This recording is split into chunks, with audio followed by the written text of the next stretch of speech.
Hai kaum muda, kembali lagi di podcast Malang Youth Center bersama aku, Mangiring Siboro. Kali ini kita akan berbicara tentang identitas diri dan kedewasaan rohani. Kalau kita ditanya siapa kamu gitu ya, paling kita jawab nama, atau mungkin marga yang punya marga, atau mungkin suku, dan banyak lagi.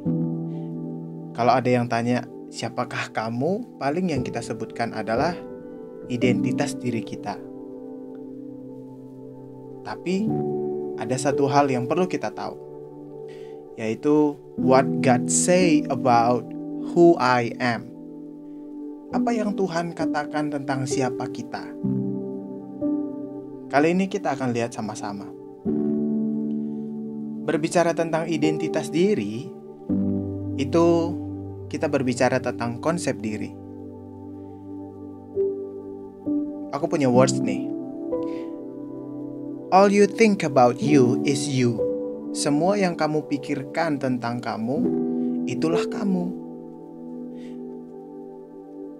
Jadi maksudku konsep diri itu adalah kalau kita punya konsep diri yang benar tentang diri kita, maka kita akan menjadi orang yang lebih baik, orang yang benar. Tapi kalau konsep dirinya salah, salahlah kita. Contohnya, kalau kita bilang kita nggak cantik, kita bilang kita nggak ganteng, atau kita bilang kita itu nggak berharga sama sekali. Bahkan yang lebih buruk, kita bilang kalau nggak ada yang mau menerima kita sama sekali. Kalau kita punya pemikiran itu, maka itu yang akan terjadi dalam hidup kita. Kenapa? Sebenarnya kita sedang menolak diri kita sendiri. Sebenarnya kita merasa kalau kita itu nggak berharga. Makanya aku bilang tadi, kalau konsep dirinya salah, maka salahlah dia. Tapi kalau konsep dirinya itu benar, maka cara berpikirnya pun akan benar. Nah, aku punya 5 yang bisa kita renungkan bareng-bareng tentang konsep diri yang benar.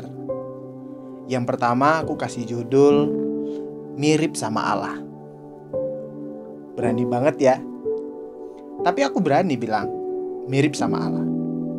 Kalau teman-teman bisa buka dalam Kejadian 1 ayat yang ke-26 bagian A, di situ Allah berfirman, "Baiklah kita menciptakan manusia menurut gambar dan rupa kita." Jadi kita nih diciptakan sama Allah. Manusia diciptakan sama Allah menurut gambar dan rupa Allah. Jadi gak apa-apa dong kalau aku bilang kita tuh mirip sama Allah. Ya gak sih? Karena kita itu menurut gambar dan rupa Allah diciptakan tuh segambar dan serupa sama Allah. Jadi kalau kita bilang kita gak cantik atau gak ganteng, atau kita bilang kita itu jelek, buruk rupa gitu ya, sama aja kita bilang Tuhan itu jelek. Berani gak? Sama aja kayak kita tuh bilang Tuhan itu gak cantik atau gak tampan. Berani gak? Kalau aku sih gak berani. Makanya aku bangga sama diriku sendiri karena aku mirip sama Allah. Seharusnya kita bangga karena kita mirip sama Allah. Yang kedua, aku bikin judulnya itu buatan Allah. Maksudnya apa sih gitu ya enggak? Buatan Allah dalam Efesus yang kedua ayat yang ke-10, teman-teman bisa lihat di situ. Kalau kita manusia diciptakan oleh Allah, itu di dalam Tuhan Yesus Kristus untuk perbuatan yang baik. Jadi kita itu diciptakan sama Allah. Itu kita dibuat sama Allah. Kita itu buatan Allah. Berarti kalau teman-teman baca di kitab Kejadian ya tentang penciptaan, semua ciptaan yang ada di bumi ini tuh diciptakan dengan perkataan Allah. Tapi hal yang istimewa dari manusia adalah kita diciptakan sendiri oleh tangan Allah, buatan tangan Allah. di dalam Tuhan Yesus Kristus. Jadi bangga dong, kita tuh buatan Allah gitu. Ciptaan yang lain cuman dari perkataan saja udah jadi, tapi kita dibuat sama Allah, diukir matanya, alisnya, rambutnya, tubuhnya, semuanya. Dan yang ketiga teman-teman, yang ketiga aku kasih judul sangat berharga. Teman-teman, kita buka bareng di Yesaya pasal yang 43 ayat yang keempat. Di situ Allah mengatakan, oleh karena engkau berharga di mataku, mulia dan aku ini mengasihi engkau. Kita itu berharga di mata Tuhan. Kita itu sangat berharga di mata Tuhan. Bukan cuma sekedar berharga ternyata. Tuhan mengatakan kita manusia ini itu mulia dong. Kita ini makhluk yang mulia. Dan yang paling penting adalah kalimat terakhir, Allah mengasihi kita. So, aku mau ajak teman-teman untuk punya konsep diri yang benar. Jangan lagi merasa tidak berharga. Jangan lagi merasa tidak tampan atau tidak cantik, karena kita ini ciptaan Allah, kita mirip sama Allah dan bagi Allah kita berharga. Itu untuk yang ketiga. Dan yang keempat, aku mau bilang ketika Tuhan mengatakan kalau Tuhan mengasihi kita, itu bukan cuma sekedar kata-kata. Makanya aku kasih judul kasih Allah itu nyata. Ya. Yang keempat adalah kasih Allah nyata. Jadi Allah kita itu bukan cuman Allah yang lewat kata-kata doang, yang omong doang, enggak. Tapi Allah yang maha besar itu, dia itu membuktikan kasihnya secara nyata. Tentu kita sudah tahu ya, pasti ada satu tokoh di dalam pikiran teman-teman. Dan itu benar, Tuhan Yesus. Dalam Roma 5 ayat yang ke-8, teman-teman bisa lihat. Di situ Allah menunjukkan kasih-Nya kepada kita. Tuhan Yesus yang berkorban. Allah menunjukkan kasih-Nya melalui Tuhan Yesus yang berkorban untuk menebus kita dan dosa-dosa kita. Itu bentuk kasih Allah yang nyata. Bahkan kalau bisa dikatakan itu kasih Allah yang paling besar yang pernah ada. Manusia diselamatkan oleh Tuhan, manusia diselamatkan oleh Allah di dalam Tuhan Yesus Kristus. Jadi balik lagi aku bilang, kalau Tuhan kita itu bukanlah Tuhan yang omong doang. Dia membuktikan kasih-Nya. Itu yang keempat teman-teman. Dan yang terakhir, dan ini menurutku paling berharga sih ya. Dalam Yohanes 1 ayat yang ke-12, teman-teman akan menemukan kalau kita itu adalah anak-anak Allah. Ya, kita itu anak Allah. Dan Allah itu adalah Bapa kita. Jadi pertanyaannya adalah, apalagi alasan bagi kita untuk mengatakan kita nggak berharga, kita nggak tampan, nggak ada yang mau menerima kita. Aku pikir sih nggak ada lagi alasan ya. Kita nggak ada lagi alasan untuk mengatakan kita nggak berharga. Justru pencipta kita sendiri mengatakan kita sangat berharga, sangat berharga. Kasih-Nya nyata dan kita ini adalah anak-anak-Nya. Itu adalah konsep diri yang sehat. Jadi, kalau konsep dirinya sehat, pasti cara berpikirnya pun akan baik dan sehat juga tentunya. Nah, ada 5 hal lagi nih yang perlu kita tahu untuk kita memiliki konsep diri yang sehat. Yang pertama, teman-teman harus tahu kalau Allah kita itu tidak pernah sama sekali memandang fisik. Dia mengasihi kita apa adanya. Sama seperti kisah Raja Daud dalam 1 Samuel 16 ayat yang ke-7. Saat itu Daud dipilih bukan karena fisiknya.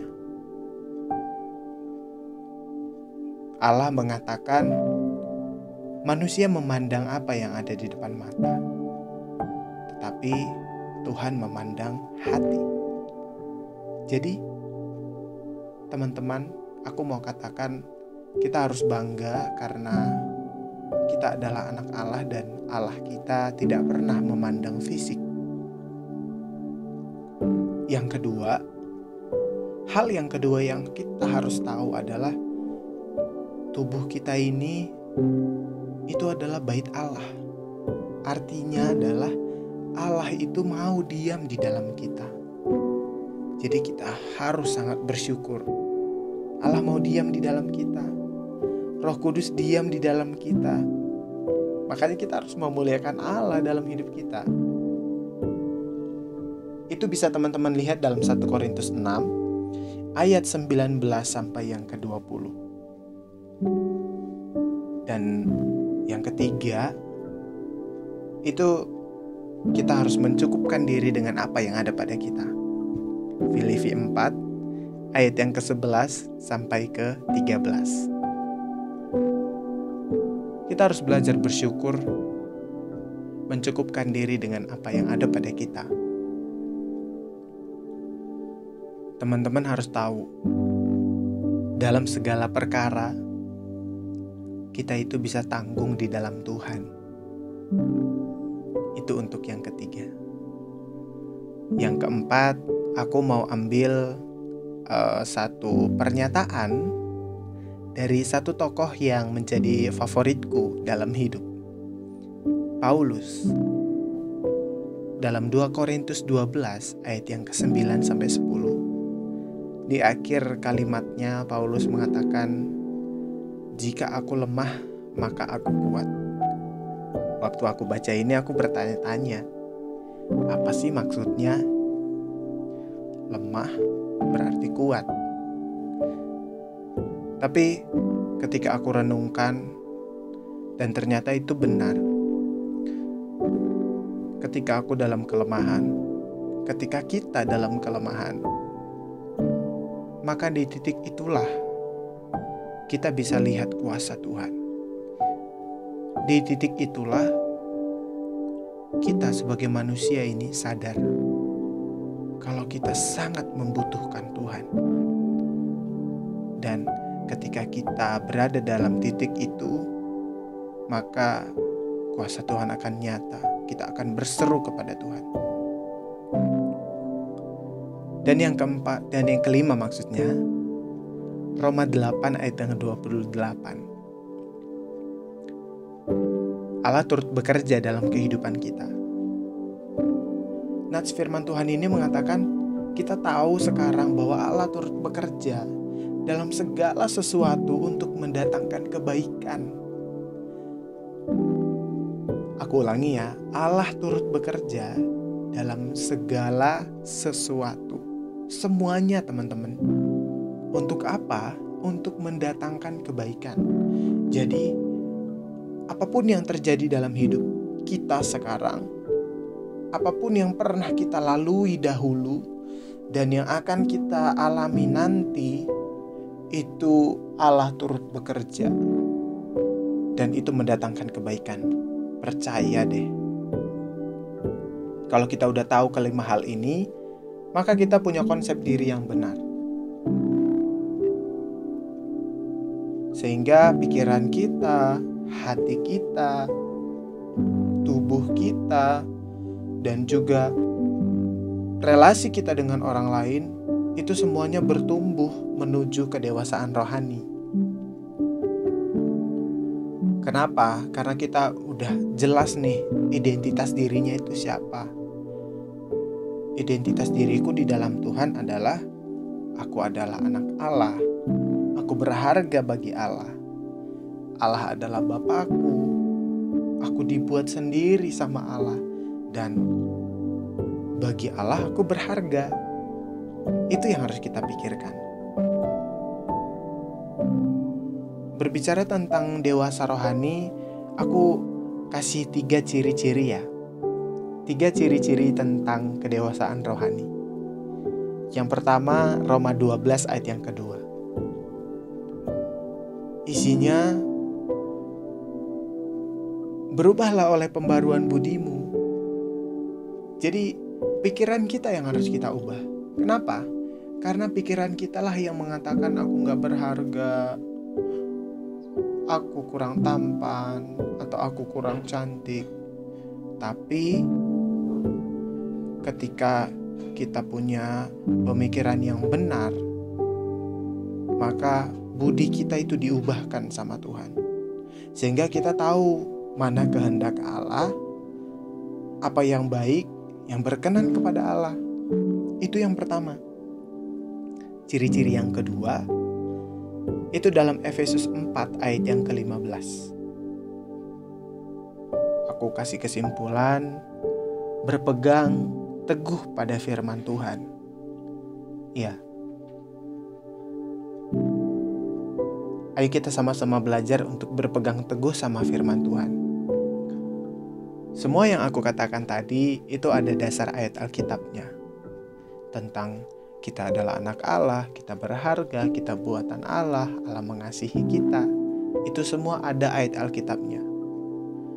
Jadi, pertanyaannya adalah kita mau percaya sama apa yang Tuhan bilang sebagai pencipta kita, atau kita mau meyakini pemikiran kita yang salah, atau kita mau percaya sama orang lain yang ada di sekitar kita. Kalau aku sih lebih percaya sama Tuhan ya. Apa yang Tuhan bilang melalui firman-Nya, itu yang aku yakini. Dan yang ketiga, dalam 1 Timotius 4 ayat yang ke-12. Ini nasihat Paulus kepada Timotius waktu itu. Dan sampai sekarang ini menjadi relate dalam kehidupan kita. Jangan seorang pun menganggap kita rendah, walaupun kita masih sangat muda. Sebagai anak-anaknya Tuhan, seharusnya kita bisa jadi teladan dalam banyak hal. Paling nggak kita bisa menjadi teladan dalam 5 hal. Dalam perkataan, dalam tingkah laku, dalam kasih kita, dalam kesetiaan kita, dan dalam kesucian kita. Sebagai anak-anak Tuhan yang sudah dewasa secara rohani, seharusnya perkataan kita pun berubah menjadi lebih baik. Seharusnya tingkah laku kita pun berubah menjadi lebih baik. Kasih kita, kesetiaan kita harus setia.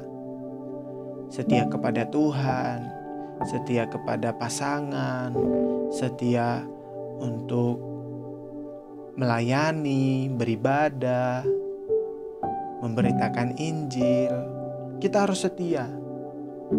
Dan sebagai anak Tuhan, kita harus menjaga kesucian, kekudusan. Karena apa? Karena Allah kita kudus. Karena Allah kita itu adalah Allah yang suci. Itu aja yang mau aku sampaikan hari ini. Kiranya bisa memberkati kita ya. Jadi, kalau ada yang tanya lagi kepada kita, siapa kamu di dalam Tuhan? Atau siapa kamu bagi Tuhanmu? Kita dengan bangga bisa bilang, aku adalah anak Allah. Aku buatan Allah. Aku berharga bagi Allah. Itu adalah identitas diri kita. Itu adalah citra diri kita. Jadi, semangat kaum muda. Tuhan Yesus memberkati.